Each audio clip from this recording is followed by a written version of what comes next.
The Seven Trumpet series.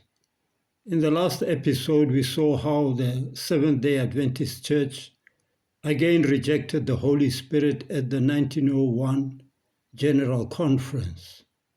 We will now look at the final episode of her fall. Finally, in October 1903, the prophet Ellen White told the Seventh-day Adventist Church that if they refused to come out of the Laodicean state of lukewarmness, a satanic reformation would take place, which would convert the church into Babylon and end in the destruction of the Seventh-day Adventist Church.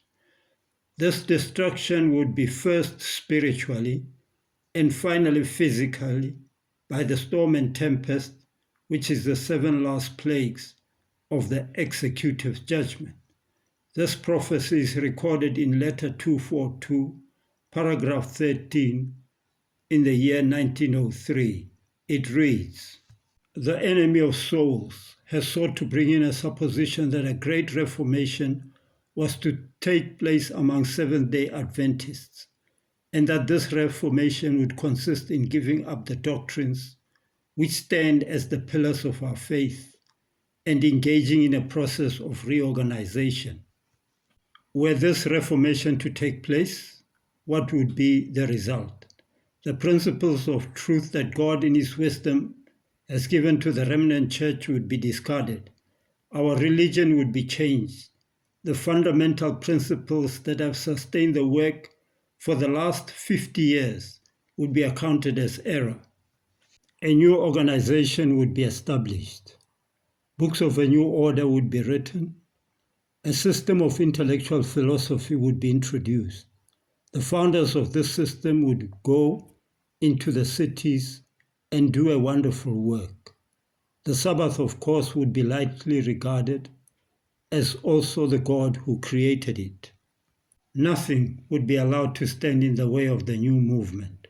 The leaders would teach that virtue is better than vice. But God being removed, they would place their dependence on human power, which without God is worthless. Their foundation would be built on sand, and the storm and tempest would sweep away the structure. She was instructed by God to do all in her power to prevent the satanic reformation from taking place. I had my orders, she says. I had heard the words, like the voice of our captain. Meet it. I knew what my duty was, and that there was not a moment to lose. The time for decided action had come. I must without delay obey the command, meet it. That night, I was up at 1 o'clock, writing as fast as my hand could pass over the paper.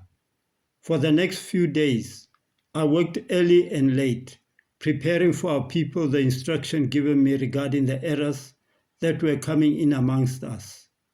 I have been hoping that there would be a thorough reformation, and that the principles for which we fought for in the early days and which were brought out in the power of the Holy Spirit would be maintained. This is from Testimonies to the Church, containing letters to physicians and ministers, Series B, number 2, pages 56.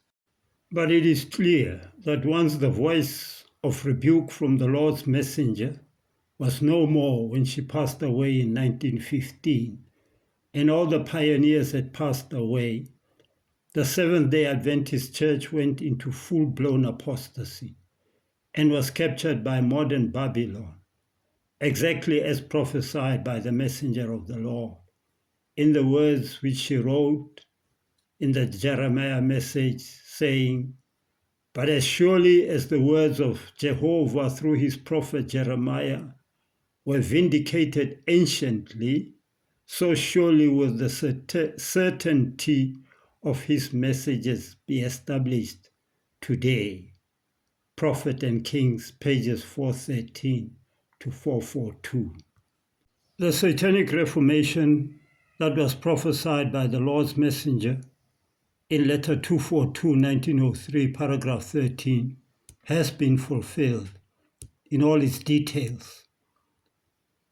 A new organization has been established, whilst retaining the name Seventh-day Adventist, that is structured in a form of a hierarchy, contrary to God's order, which is contained in General Conference Bulletin, April 5, 1901.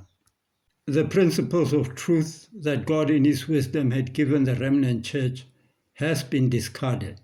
How did they do that? By diluting them. For instance, the sanctuary doctrine. Books of a new order have been written. For example, the Church Manual, published in 1932, thereby replacing the Bible as the Church Creed. And that is the year that the Seventh-day Adventist Church officially and publicly declared their separation from God. Another book of a new order called Questions on Doctrine, published in 1957, also undermines, but this in a very subtle way, the principles of truth that God in His wisdom had given to the remnant church. The Sabbath is lightly regarded as also the God who created it. For example, Sunday is now the Lord's Day, as shown by the book From Sabbath to Sunday by Pastor Samuel Bakioki in 1977, and his credentials were never revoked. Nothing has been allowed to stand in the way of the new movement. For example, disfellowshipping over 1,300 Hungarian members in 1984 for protesting against the church's membership of the National Council of Free Churches.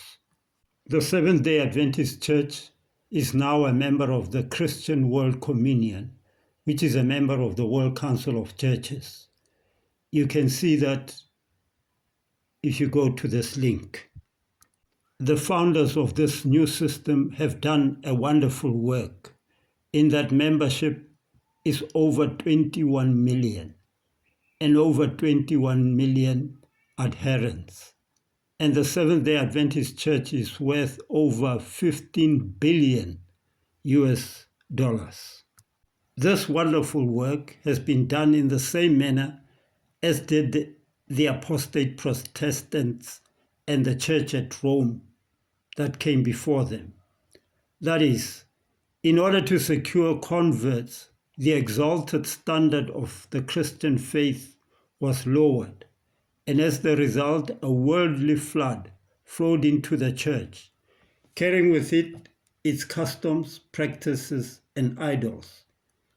As the Seventh-day Adventist Church secures the favor and support of secular rulers, it has been nominally accepted by multitudes.